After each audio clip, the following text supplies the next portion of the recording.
Shalom, salam sejahtera bagi kita semua.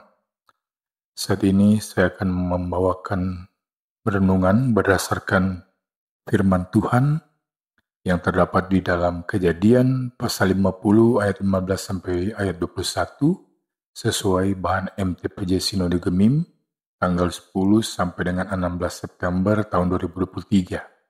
Bunyinya sebagai berikut. Yusuf menghiburkan hati saudara-saudaranya. Ketika saudara-saudara Yusuf melihat bahwa ayah mereka telah mati, berkatalah mereka, boleh jadi Yusuf akan mendendam kita dan membalaskan sepenuhnya kepada kita segala kejahatan yang telah kita lakukan kepadanya. Sebab itu mereka menyuruh menyampaikan pesan ini kepada Yusuf. Sebelum ayahmu mati, ia telah berpesan, beginilah harus kamu katakan kepada Yusuf, ampunilah kiranya kesalahan saudara-saudaramu dan dosa mereka, sebab mereka telah berbuat jahat kepadamu. Maka sekarang ampunilah kiranya kesalahan yang dibuat hamba-hamba Allah ayahmu. Lalu menangislah Yusuf ketika orang berkata demikian kepadanya. Juga saudara-saudaranya datang sendiri dan sujud di depannya serta berkata, kami datang untuk menjadi budakmu. Tetapi Yusuf berkata kepada mereka, janganlah takut, sebab aku ini kepengganti Allah.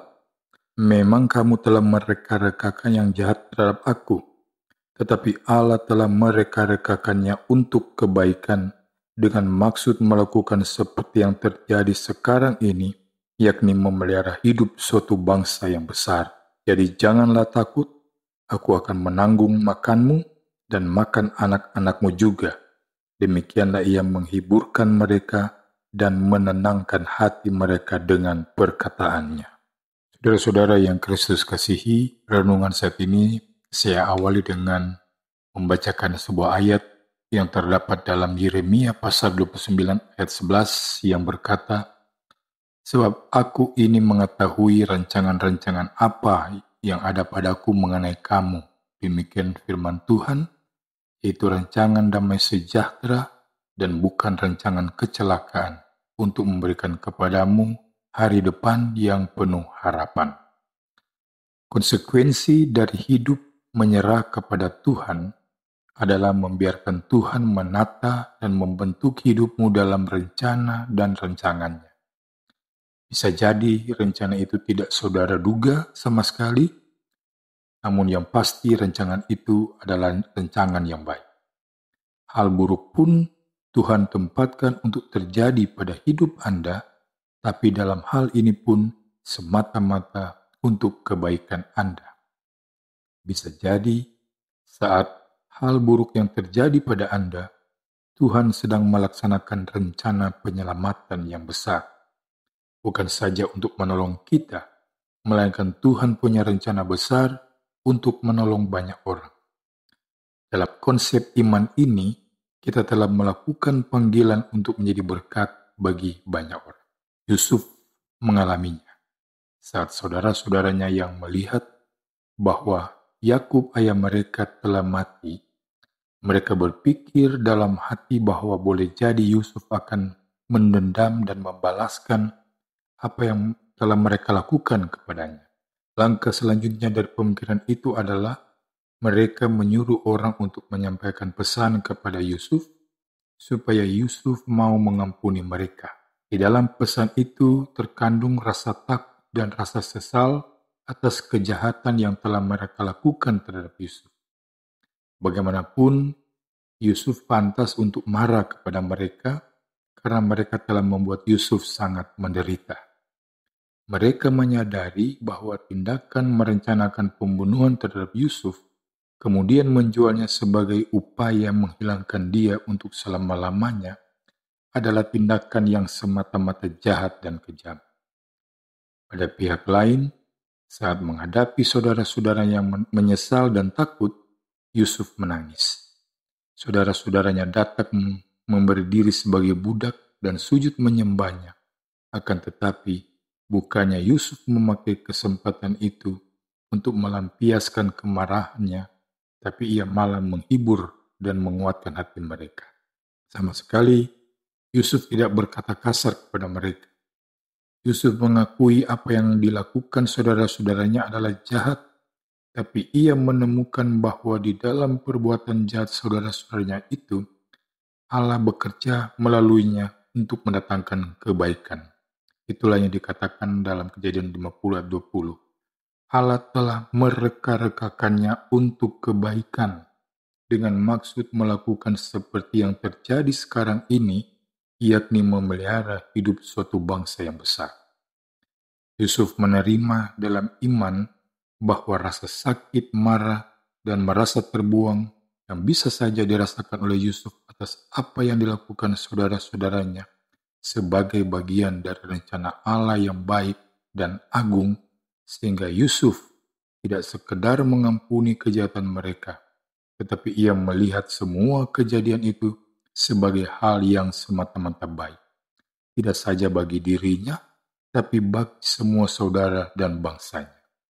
Maka yang dilakukan Yusuf kemudian adalah ia mau menanggung kehidupan saudara-saudaranya. Ia menghibur mereka dan menenangkan hati mereka.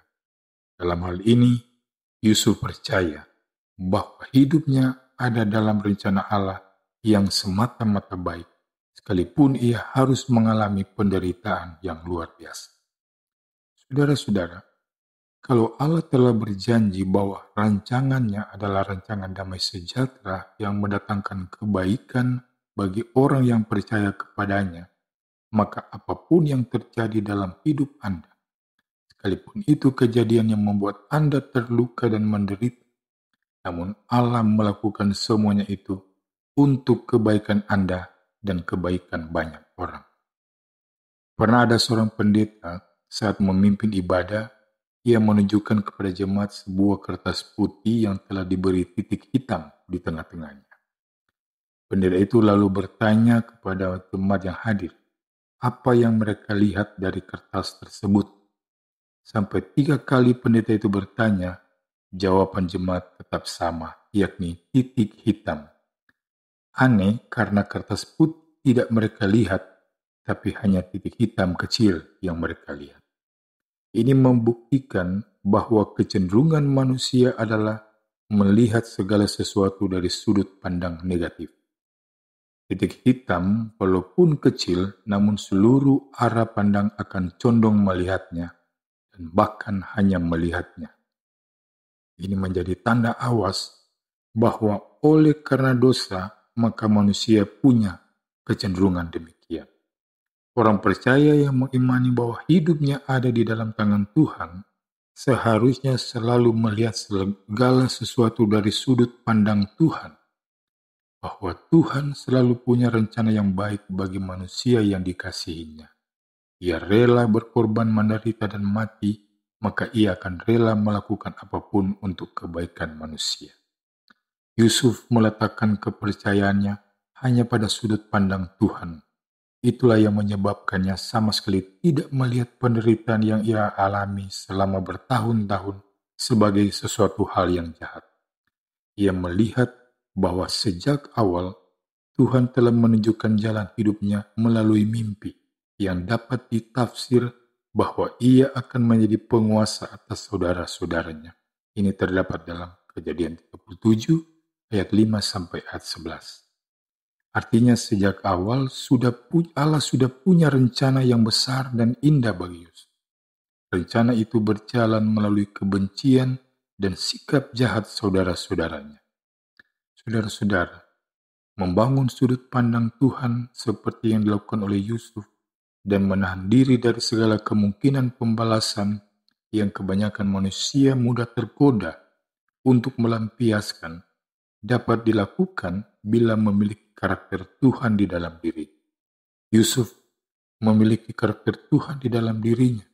Itulah yang membuatnya dapat menangani dan mengelola pandangannya sesuai pandangan Tuhan dan menggunakan kekuatannya untuk memberkati saudara-saudaranya dan tidak melakukan pembalasan. Pembentukan karakter Tuhan terjadi dalam krisis yang diperkenankan Tuhan terjadi dalam hidup orang yang berserah kepada Tuhan. Hal yang perlu diperhatikan adalah kepekaan untuk memaknai jalan hidupnya yang sulit dan penuh penderitaan sebagai tanda kasih Tuhan. berilah diri Anda untuk dibentuk Tuhan. Dalam hal ini apapun yang terjadi, tetaplah punya pemahaman yang baik tentang Tuhan dan lihatlah setiap detail dari kesusahan dan derita untuk menemukan kehendak Tuhan. Memang Yusuf sejak awal sudah diberitahu dalam mimpi, namun ia belum memahami apa maksud dari mimpi itu. Pada akhirnya, setiap jalan sulit yang ia lewati hingga membawanya menjadi penguasa di Mesir, membuatnya dia mengerti makna mimpi-mimpinya. Potongan demi potongan peristiwa hidup yang dilalui Yusuf, kalau tidak dihubungkan, maka akan menimbulkan praduga yang salah.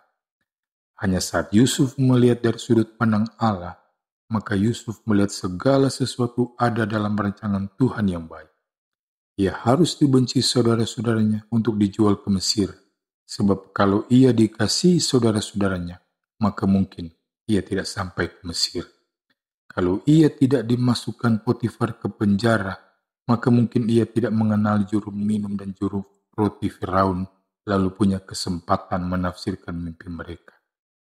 Sebab dari potongan-potongan peristiwa itu, membawa Yusuf punya kesempatan memenuhi rencana besar Tuhan atas umat pilihan Allah. Saudara-saudara, bagi sebagian orang hanya memberi ruang yang sempit untuk kedaulatan Allah dalam kehidupannya, apalagi ketika mereka mengalami peristiwa yang buruk. Mereka hanya mengatakan bahwa Allah membiarkan atau mengizinkan peristiwa-peristiwa yang buruk terjadi pada mereka. Tetapi jika dia cuma mengizinkan, bagaimana semua proses itu dapat disebut rencana Allah? Bagaimana kita dapat meyakini bahwa dia mereka-rekakan sesuatu yang baik dalam hidup kita? Apa yang terjadi pada Yusuf mengingatkan kita bahwa dari sudut pandang Tuhan, objek balas dendam seharusnya menjadi objek balas budi.